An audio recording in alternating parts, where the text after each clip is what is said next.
Hello beautiful soul! Welcome back to my channel. This is my channel from Japan, Kabayan Cancer. This reading is for you. Tingnan natin na yung May 2026. Marami tayong card. Muna tayo magsaya ng oras, ate. Okay. Let's begin, Cancer. Ganda to. Maring related ka sa air element, Aquarius, Gemini, and Libra. When it comes naman doon sa sitwasyon na yun, it comes to an air element, nandun yung pagiging powerful mo. Kumbaga, you have a power. No? May mga bagay o sitwasyon ka na you want to create by this May, o may mga fun or ideas ka na may isip, or may mga excitement situation, or may mga ikaka-excite ka, or handang yung pagiging adventurous, or may mga adventurous situation na may isip or gagawin, mga ganyan sitwasyon, ano? This is a symbolize of will kasi ito. Ibig sabihin is mga bago opportunities sa buhay mo. Handun din yung travel, direction, or mga movement situation. This also, kung titignan mo ito, ito ano yan Yama. Bundok pala. Yaan na nakikita ko sa'yo dito. Maring may mga sitwasyon na may move ka. Also paggalaw at pag unlad no, sa buhay. Yan. O kaya kinakailangan. Sa iba, no? Mga paglalakbay, physical o paglipat, pwede mga bakasyon, malayo o malapit yan. Pero sa physical mo, siguro may mga i-change ka o may mga magbabago sa buhay mo o babaguhin ka na. Sa iba, di sa spiritual growth or enlightenment. No?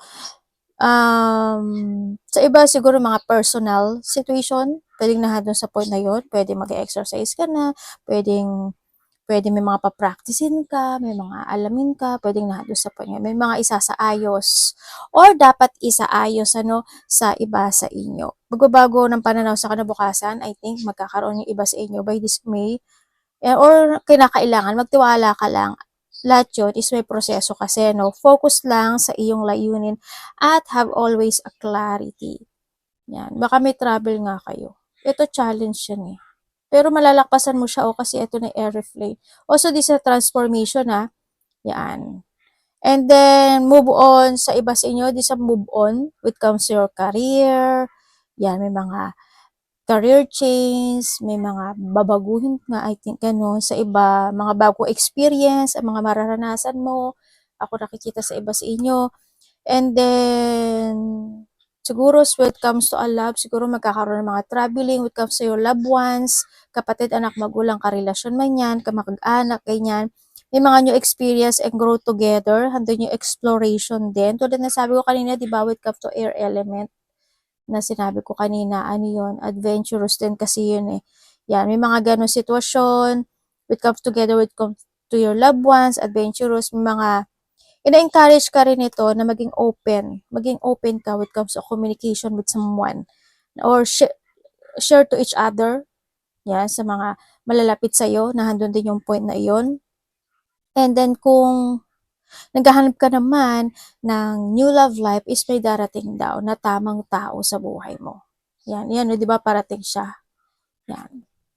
May darating daw na, yung ating iPad, na bagong tao sa buhay mo. Basta dito sa advice kasi, maging open ka lang sa pagbabago na magaganap o mangyari sa buhay mo. Labanan, at kailangan mo lang din ng alignment, kasi why? Nandiyan yun, Align. Kailangan mo lang din ng alignment, sa sarili at trust the process. Yan. May magtatapos sa buhay mo sa sa May. At may magagandang mangyayari sa iyo. And confidence, magbabalik ito ng confidence mo, by this. May mga ibon ba kayo? Yan. Also this, encouraging you to disconnect from the physical or materialistic plan. Kung may mga naiisip ka na gusto kong bilhin to, gusto kong gastos ito, basta balance lang. Hindi naman siguro ikaw pipigilan ni universe. But kailangan mo lang din na mag-prepare sa result nun, di ba? Na handun lang yun. No? You have a deep spiritual connection which you must ignore.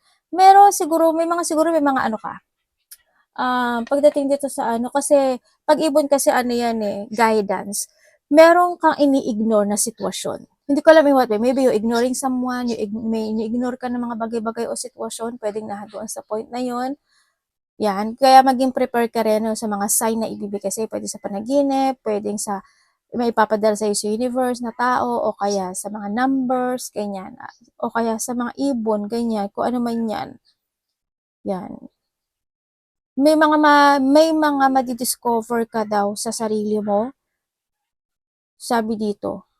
Maybe by this May, you will discover more sa sarili mo 'no. Hindi ko alam in what way sa sarili mo, sa nakikita ko dito kasi andito yung confidence or may mga idi-discover ka talaga 'no, by this May sa iba sa inyo. Tingnan natin angel mo, manifestation power. Uy, congratulations kasi when it comes dito, you have a spiritual gift. Kumbaga, meron kang power to manifest. Kaya kung may minanifest ka in the past month man yan, or in the past weeks man yan, maybe this May makakamit iyon, or matagal mo nang minamanifest yun, at makakamit mo siya by May.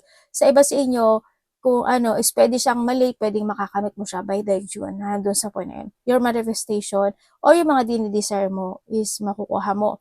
Doon din na you have an ability to attract your desire na magkaroon ng magandang outcome doon. Congratulations. Basta, as long as maganda yung purpose mo or maganda yung manifestation mo, ibibigay siya sa'yo.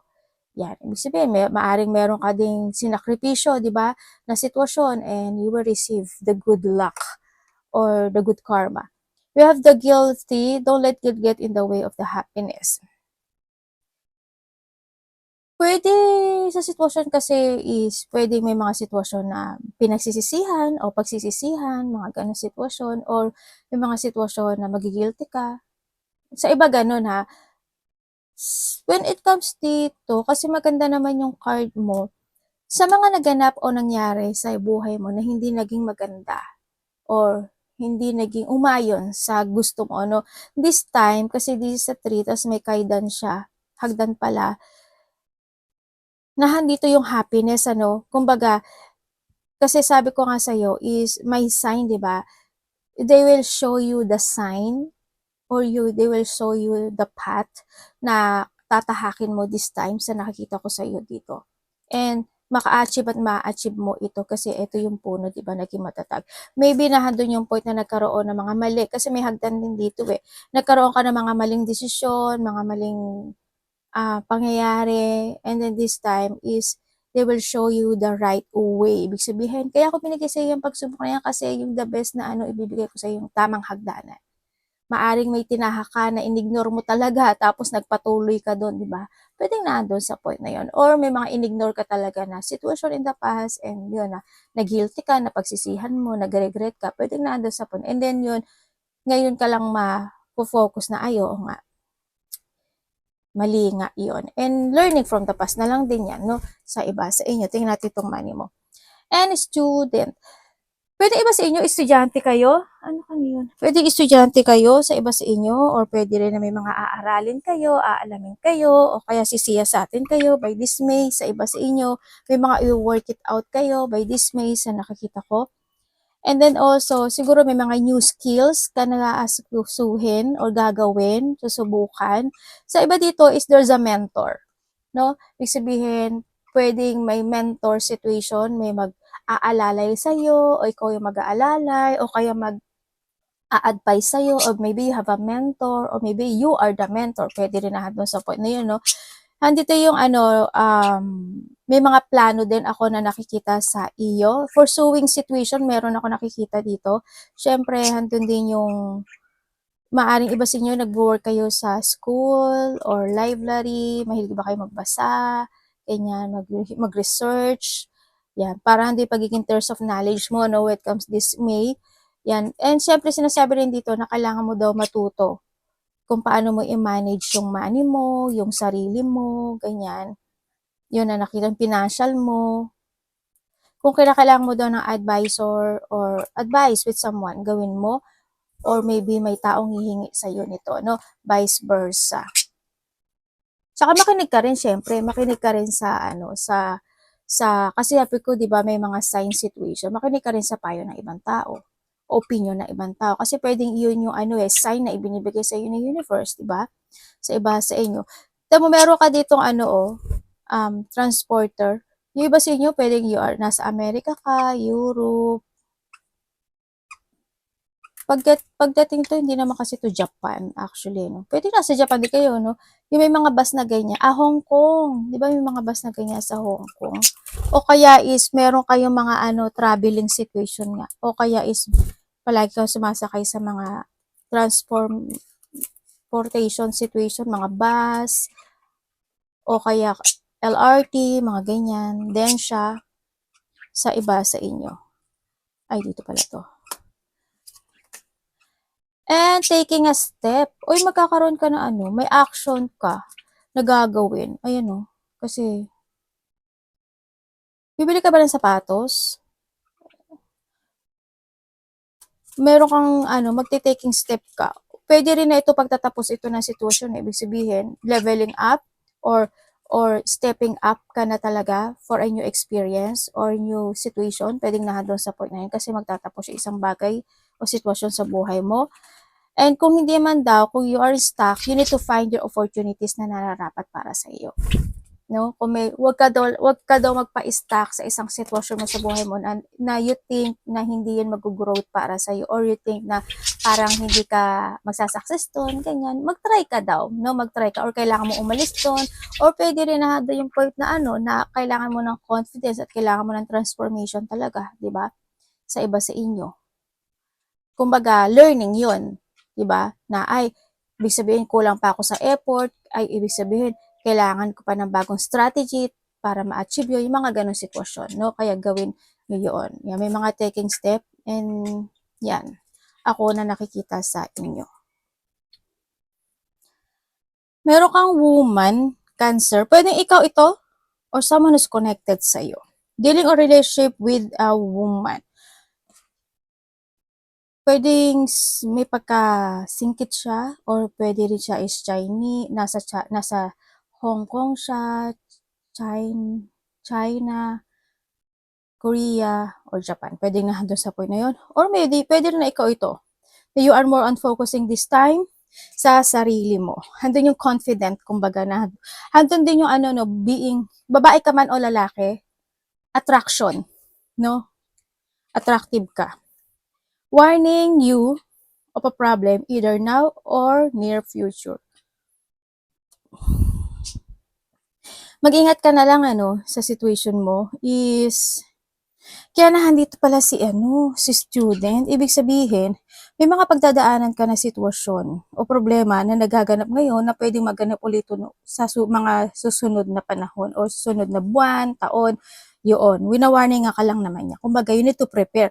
Ibig sabihin, para hindi siya maganap o mangyari, learning from the past talaga ito. O kaya kailangan mo talaga na siya sa atin yung sitwasyon, di ba? Yun ang sinasabi dito. Para hindi talaga siya maging problem totally. Kasi maiiwasan mo naman yan eh. Kung ano man sitwasyon. Basta kung ano mga bagay nangyari in the past, kailangan talaga to learn. Matras ka daw sa intuition mo. And mga romance celebration and parties, may mga celebration, parties, event, or ano man yan. Or pwede rin sa sitwasyon na kasi we have the woman, pwedeng may tao na ma-attract sa'yo, di ba? Or may mga excitement situation happen into your life kasi pa nito. Yan. Ingat ka lang din sa finger mo, no? Pwedeng kasi may duduro din sa'yo o kaya is may magaganap sa finger mo, maipit ka, mahiwa ka, madugo ka, huwag naman sana maputol, diba?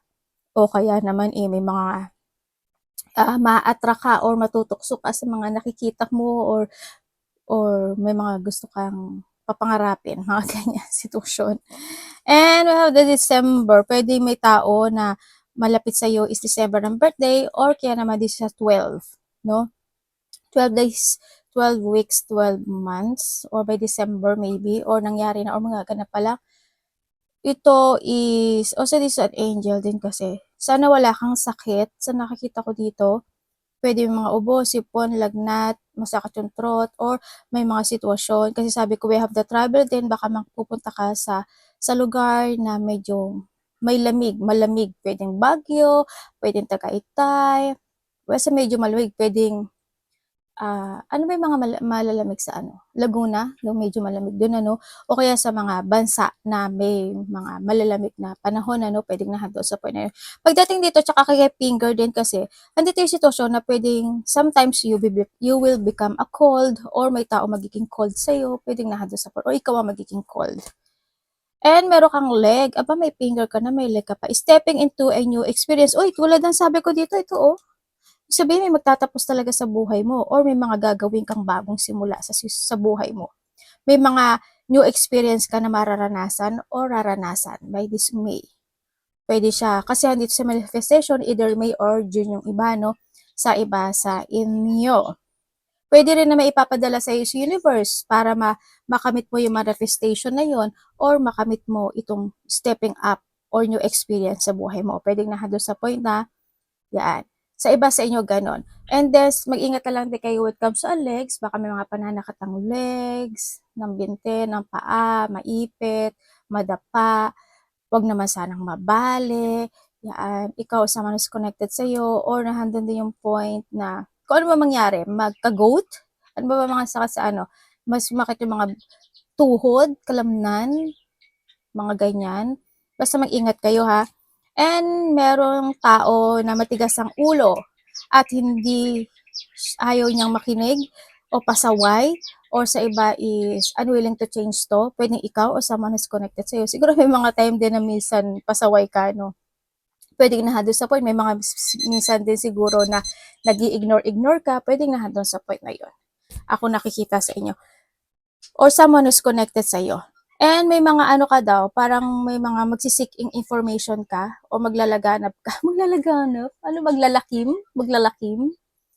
Yan. Basta magsisiking ka ng information, ano? Or kinakailangan na pwedeng makakatulong ito sa iyo, no? Yan. Kasi di sa grotto. Parang, ayo, tama, parang sakura siya, oh. Di ko alam kung ano connected sa'yo ng sakura or pupunta ka talaga sa bansa na malamig or may sakura. May nagmamatsyag. Maybe ikaw or someone who's connected sa'yo or may mamatsyagan ka o may aalamin ka kasi andito si Vine. Yun. Mag-trust ka daw sa intuition mo o to make a beneficial change. Energy. Pwedeng itong babae na to, siya rin yung matigas ang ulo, di ba? O, or pwedeng ikaw rin ito or someone pa na connected sa iyo na pwedeng mas bata sa iyo o kaya is kaedad mo, ganyan. Tapos ikaw pala siya, ikaw pala yan, ano. Tingnan natin. Energy ni Cancer.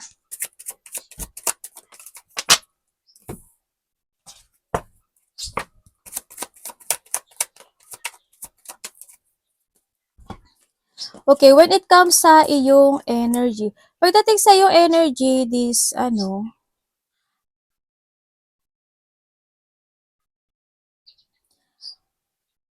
may mga situation daw na parang maiisipin ka na parang nandito nga siya ito. Parang may mga iisipin ka na gusto mo i-pursue pero hindi pa siya magaganap. Pwedeng madi-delay. No, pwedeng i-delay, madi-delay, o ipagpapaliban, pwedeng nandun sa point na yon. O kaya may mga pursuing situation ka, handito rin yung energy mo rin, siguro mas more kang magkakaroon ng calmness situation, nandun yung point na mas magiging relax ka, mas magiging peaceful ka this time by May. Ibig sabihin, may mangyayaring sitwasyon na parang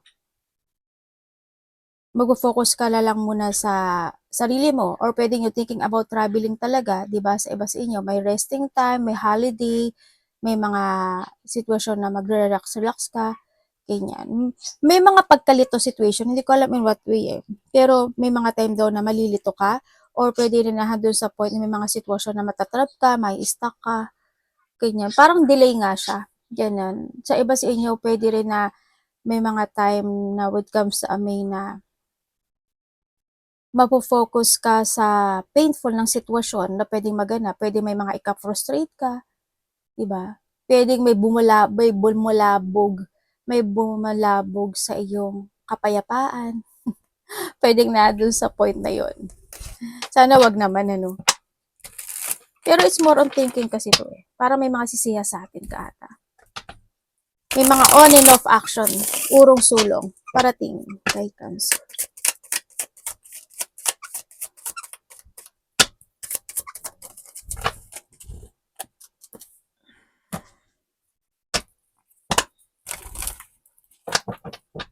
Ay, namatay iPad natin, anak.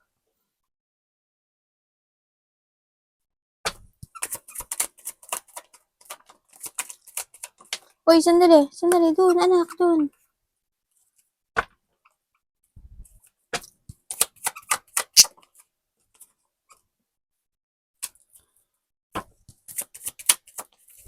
Okay. Parating sa iyo.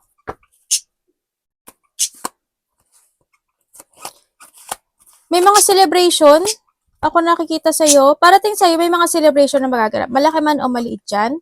May mga celebration. Getting together. Pwede siya sa family unity, reunion. Pwedeng ganun. Close relationship. Pwede magaganap yun. Or may mga events, surprise parties man yan. No? And sa iba is basta may gathering, may happy situation, enjoy situation. May ma-achieve ka raw, ang sinasabi dito, no, na parating. Iba dito, traveling ito, malayo o malapit. Magkakaroon ng malaking pagbabago sa buhay mo. Because of your effort situation, is makakamit mo to. May fulfillment and achievement din eh. New beginning is coming, tsaka may hinihintay ka ata sa iba sa inyo. Sa iba naman sa inyo, sa iba dito pagbaba, ibig sabihin may magtatapos, 'di ba? Sabi ko may magtatapos. Ibig sabihin may mga bago opportunity, new beginning, beginning na din ng cycle, tsaka may magbubukas ng mga bagong pintuan sa iyo eh, no?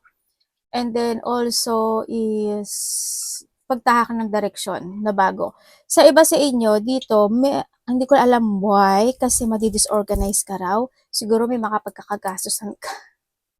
Wag naman sana, 'di ba, no? Yan, mukhang may mga gagastusin ka o pagkakagasto. Pero tingnan pa rin natin yung pera mo, no?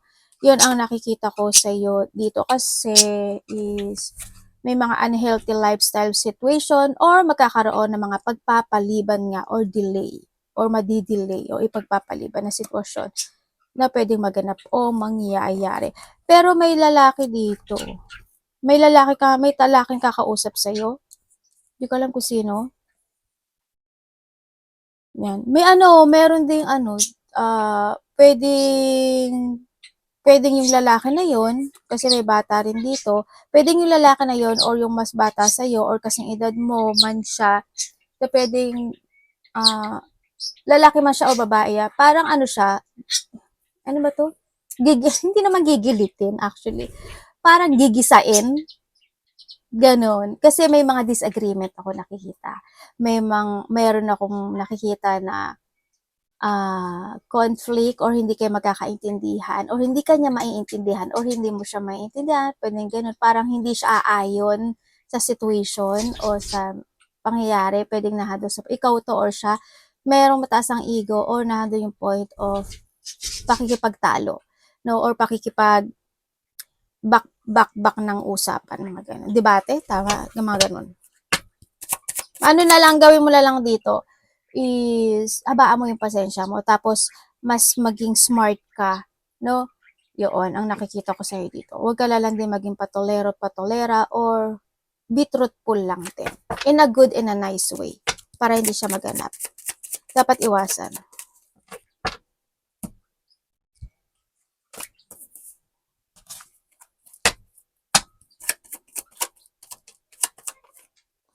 Okay, kasi dapat mong iwasan.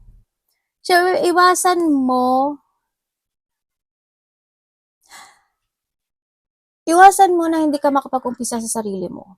Iwasan mo na whatever holding you or whatever na hindi nag-work it out sa'yo ang isang sitwasyon is ito na yung time na kailangan mong umalis doon. Pero kasi iba sa inyo, you're starting fresh, no? Nahadol sa point kasi na yon. Pag nahadol na sa point na you try to work it out, the situation or yung mga bagay na may mga aayusin ka, sisiyasatin ka, kukumpunihin ka, i-develop mo, pwedeng nahadol ka sa point, iwasan mo na mapanghinaan ka ng loob, iwasan mo na ulitin yung mga sitwasyon mo from the past, ganyan. Eh, basta magbigay ka lang talaga ng effort, kailangan talaga is confidence, kailangan talaga is pagsisiyasat at pag seeking pa ng kaalaman or mga information is needed, na doon yung point na yun. Tsaka, tulad ng sabi ko rin kanina, di ba, may guilty ka kasi hindi mo kailangan manghinayang, mag-regret, or um, kung ano man yung feelings na yan sa mga nangganap o nangyari sa buhay mo, hindi mo kailangan maging ganun, no? Kailangan doon is a learning. Yun ang nakikita ko sa'yo dito. Yan yung mga, tsaka minsan din, di ba, pag may time, tulog-tulog din, di ba, na doon sa point na yun, kung kulang ka, wag ka lang, iwawas ka sa mga sitwasyon na pwede ma-burnout ka, ma-anxiety ka, na pwede ika-chaos mo, iwasan mo yun. Think advance palagi, ano, sa iba sa inyo. Kaya dito rin si student. Yung ikaka-stress mo, iwasan mo. Kung if there's a situation na, ano, na hindi mo ma-accept, this is the time to accept it. Kasi nangyari yun, kasi may reason. Ganun lang yun. Your money, Cancer.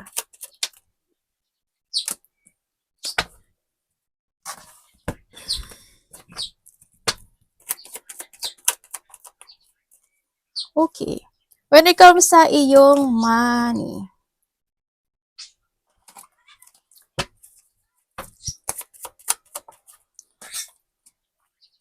okay. Pagdating sa iyong money, ang nakikita ko sa iyo dito is mas magiging more on wiser and stronger bulol.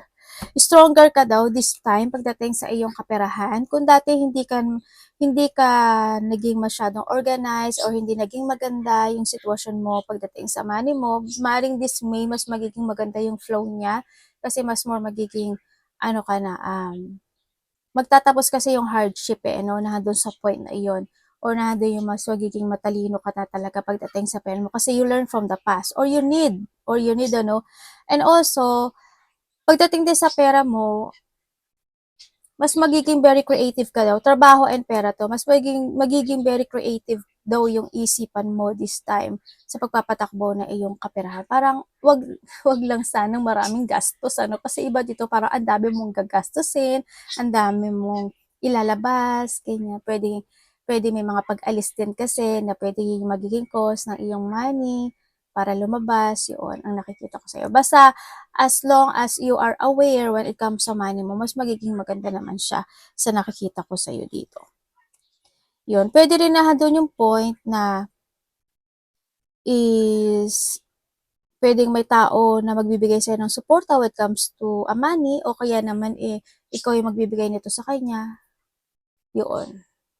May support situation kasi ako na nakikita sa'yo. Sa money mo, siguro either mangyayari ito by this May or before ending of the year.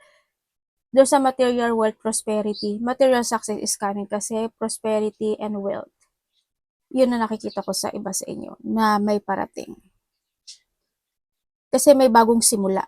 Ibig sabihin, pag may bagong simula, may mga magsisimula na yung iyong luck or nahanda na yung point na may mga matatapos na na sitwasyon at gagaang na yung energy mo pagdating sa pera. Pwede nga doon sa point na yun.